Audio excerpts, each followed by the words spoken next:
भारत वह पुण्य भूमि जो वैदिक काल में विश्व गुरु के रूप में प्रसिद्ध था, जहां ज्ञान, विज्ञान और सत्य का आलोक सदा से जगमगाता रहा है। यह वह भूमि है जहां ऋषियों मुनियों ने वेदों की ऋचों में ब्रह्मांड के रहस्यों को समेटा, और यही वह भूमि है जहां शिक्षा का केंद्र केवल गुरुकुल नहीं थे, बल्कि कई ऐसे विश्वविद्यालय भी स्थापित थे जहां दूर दूर से छात्र ज्ञान अर्जन के लिए आते थे। इन विश्वविद्यालयों में वेद, वेदांग, दर्शन, आयुर्वेद, गणित, ज्योतिष, विज्ञान, युद्ध कला, राजनीति और शिल्पकला आदि का अध्ययन कराया जाता था। तक्षशिला, नालंदा, विक्रमशिला, वल्लभी और पुष्पगिरी जैसे विद्यापीठ जो आज भी हमारी स्मृति में भारतीय ज्ञान परंपरा के स्तंभ हैं।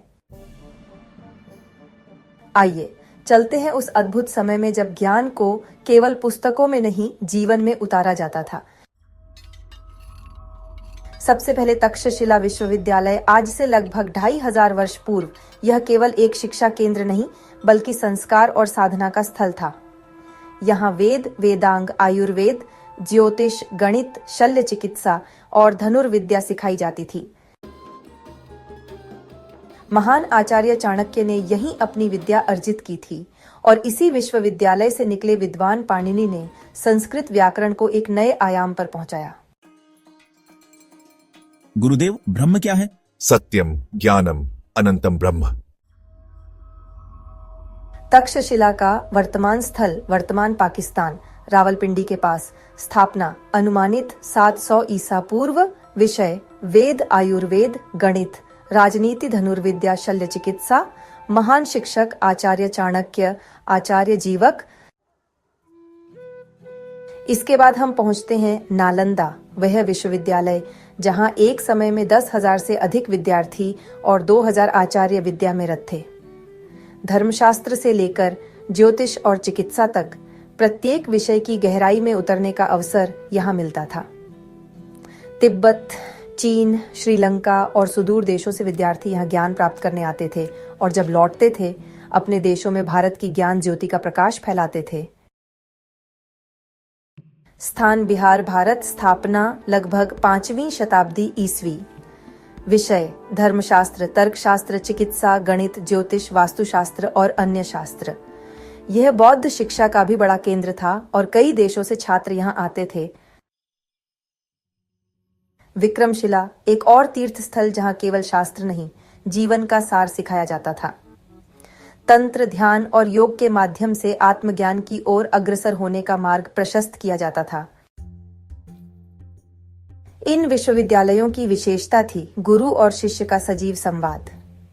ज्ञान पुस्तकों का नहीं, अनुभव का था। गुरु कहते थे, विद्या वही है जो जीवन में उतरे, दूसरों का कल्याण करे। स्थान बिहार, भागलपुर के निकट। स्थापना 8वीं शताब्दी ईस्वी, पाल वंश के राजा धर्मपाल द्वारा। विषय बौद्ध दर्शन, तंत्र, व्याकरण, चिकित्सा। यह विश्वविद्यालय तिब्बत, चीन, श्रीलंका आदि देशों के छात्रों के लिए भी प्रमुख केंद्र था। वल्लभी और पुष्पगिरी जैसे विश्वविद्यालय भी भारतीय शिक्षा की धरोहर हैं, जहां नीति, धर्म, विज्ञान और जीवन के रहस्यों को साधारण भाषा में सिखाया जाता था। वल्लभी विश्वविद्यालय। स्थान गुजरात, वल्लभीपुर। स्थापना 6ठी शताब्दी। विषय धर्म, नीति, अर्थशास्त्र, ज्योतिष, विज्ञान, औषधि, चिकित्सा। यहाँ से कई शास्त्रों के विद्वान निकले और यह पश्चिम भारत का महत्वपूर्ण शिक्षा केंद्र था। पुष्पगिरी विश्वविद्यालय। स्थान ओडिशा, वर्तमान में जयपुर जिला, ओडिशा। यह भी बौद्ध और हिंदू दोनों प्रकार की शिक्षाओं का केंद्र था। इन केंद्रों में अध्ययन निःशुल्क था। राज्य, दानदाता और राजा द्वारा संरक्षण प्राप्त होता था। गुरुकुल और विश्वविद्यालय प्रणाली का सुंदर संतुलन था। जीवन मूल्यों, नैतिकता और आत्मविकास को शिक्षा का आधार बनाया जाता था।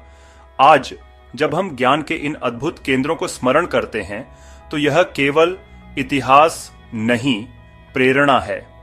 हमें याद रखना चाहिए, शिक्षा का उद्देश्य केवल डिग्री नहीं, चरित्र निर्माण और लोक कल्याण है। सा विद्या या विमुक्तये अर्थात वही विद्या है जो मुक्ति दे, जीवन को उन्नत करे। आइए पुनः अपने जीवन में ज्ञान का दीप जलाएं और इस सनातन परंपरा का हिस्सा बने। यदि यह वीडियो पसंद आई तो लाइक एवं शेयर करें एवं चैनल पर नए हैं तो चैनल सब्सक्राइब अवश्य करें।